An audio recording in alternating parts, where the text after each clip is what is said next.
կխնդրեի անդրադառնալ ձեր վերջին հայտարարությանը մարդկանց հարցադրում անելու, թե ինչու չեք զոհվել։ Ընդդիմախոսներն ասում են, որ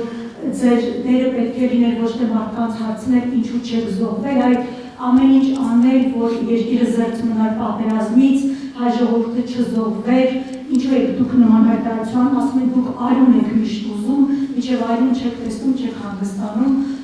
եւ ընդհանրապես ձեր դերը որն է, ասում են մեր թշնամիներն են ցանկանում, որ մենք զոհվենք, բայց որ Հայաստանի ղեկավարը հայ ժողովրդին կհարցնի ինչու չեք զոհվել, նման բան պատմության մեջ մարդիկ չեն տեսել, շնորհակալություն։ Հայաստանի ղեկավարը հայ ժողովրդին չի հարցրել ինչու չեք զոհվել, Հայաստանի ղեկավարը Ղարաբաղի պսևդո էլիտայի ներկայացուցիչներին է հասցրել ինչու չեք զոհվել։ Շատ կոնկրետ շրջանակ մարդ, եթե անհրաժեշտություն լինի, այդ մարդկանց ցուցակը կարելի է ճշգրտել։ Նրանք, ովքեր իրենց անվանում են Ղարաբաղի խորհրդարանի անդամ, նրանք, ովքեր իրենց անվանում են Ղարաբաղի, չգիտեմ, ինչ սեկտորի անդամ։ Այդ մարդիկ գնացել են, սահման մի հատ կրակել են։ Ոչ միայն չեն կրակել, երբ որ ասում են փախածները, ես դրանց նկատի ունեմ, փախածներ ասելով։ Նկատի ունեմ Ղարաբաղի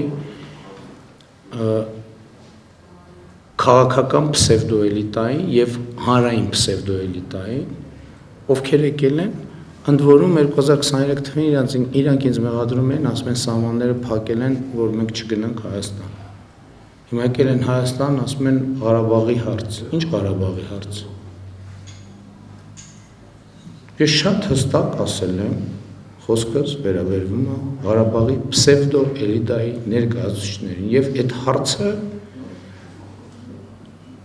շատ լեգիտիմ հարց է։ Իրենք ինչ են արել։ Իրենք իրենց տներում նստած բան է, ինչով են զբաղված եղել։ Ո՞վ է գնացել։ Ո՞վ է գնացել կանգնել կռվել զինվորի կողքին։ Դրանց մի մասն էլ փախել են մեր զինվորներին, թողել են մենակ։ Շատ լեգիտիմ հարց է, պատերազմի սկսելուց ժամեր անց 50 կիլոմետրանոց շարասյունի մեջ ովքեր էին։ Քանիսը եկան մնացին Հայաստանում, քանիսը հետ գնացին։ Հետ գնալիս է քանիսը հայտնվեց առաջնագծում։ Այսինքն այդ ինչ է։ Այդ ինչ մի հատ բան է, տենց անձեռնմխելիություն է ձևավորվել, որ պետք է չասվի այս բաները։ Պետք է ասվի։ Իհարկե պետք է ասվի եւ այո ասում եմ, պետք է բացատրություն տան։ Սամվել Շահրամանյանից սկսած մյուսներով ավարտած։ Դուք հարց եք տալիս, առաջին հարցը։ Ձեր հարցը հենված է երկու բազիսային դրույթի վրա, երկուսն է սուտը։ Առաջինը, որ Google-ում որևէ անուն է փոխվել, Google-ի գոյության ողջ ընթացքում այդ անունը եղել է այդտեղ։ Սկսենք այդտեղից, ողջ ընթացքում։ Այսինքն Google Maps-ը կամ Google Earth-ը ինչքան գոյություն է ունեցել, այդ անունը այդտեղ է եղել։ Այլ բան, որ ոմանք նոր են նկատել դրա մասին։ Երկրորդը ասում եք քաղաքացու հարցինի պատասխան դուք ասցիք հանձնում եք, չգիտեմ ինչ։ Երկրորդը սուտ է։ Հասկանում եք, այդ կուլտուրան, որ կարելի է նույնիսկ ուղիղ եթերում հնչածը դարձնել սուտ, այդ կուլտուրայի մասին դուք պետք է խոսեք։ Հակացին ասել ինչն եք հանձնում, դուք պատասխանը յուղերի անդր, ես այս ասում։ Ասում եմ դուք սուտ եք ասում, սուտ։ Ձեր հարցը տալիս եք, որ լրատվամիջոցից եք դու։ Այո, ոչ մի զարմանալի բան չկա։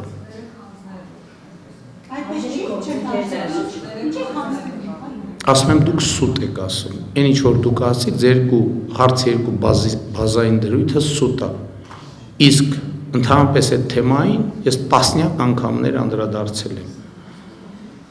ասելով հետևյալը, որ Հայաստանը և Ադրբեջանը միմյանց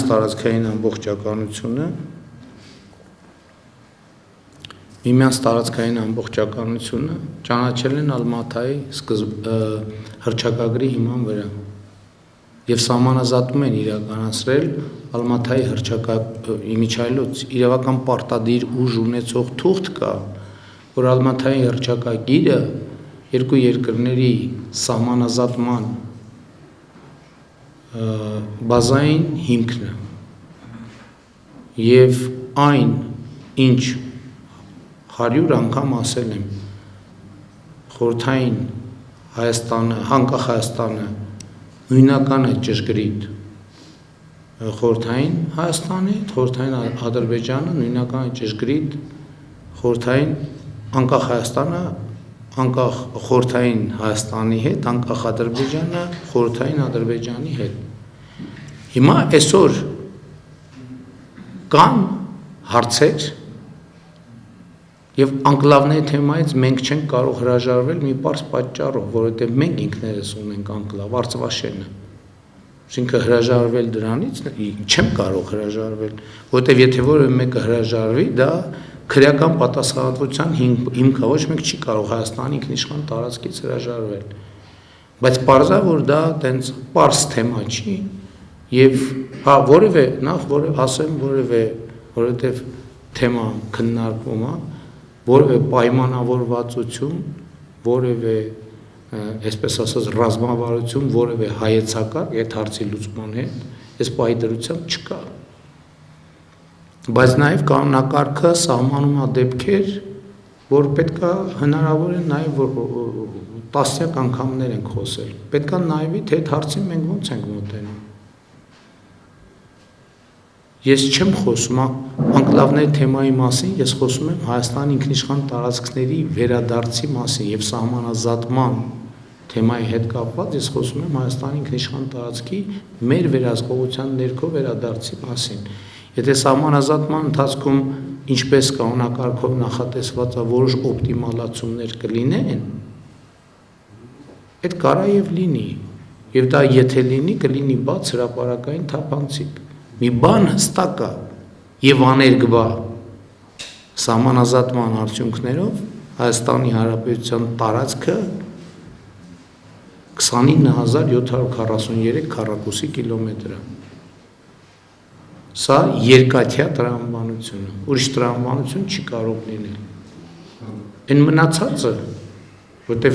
կանոնակարգում էլ նախատեսված է ճանապարհների խնդիր կա, ենթակառուցվածքների խնդիր կա, միացումների խնդիր կա եւ այլն եւ այսպես շարունակ։ Այսինքն դա սահմանազատման ընթացքում կլուծվի։ Ինչ վերաբերվում է պատերազմից զերծ, մեր ամենամեծ խնդրեմը այն է, որ մենք չենք հասկանում, որ մենք պատերազմի մեջ ենք եղել 2020 թվականի սեպտեմբերի 29-ից առաջ 1991 թվականից պատերազմը անընդհատ է եղել, պերմանենտ է եղել։ Ամեն տարի մենք զոհեր ենք ունեցել եւ վիրավորներ։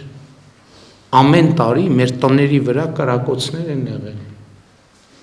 Ամեն տարի։ Եվ էսա տեսեք, երբ որ բազիսային սկզբունքները չեն ընկալվում, ամբողջ իրականությունն է խեղաթյուրվում։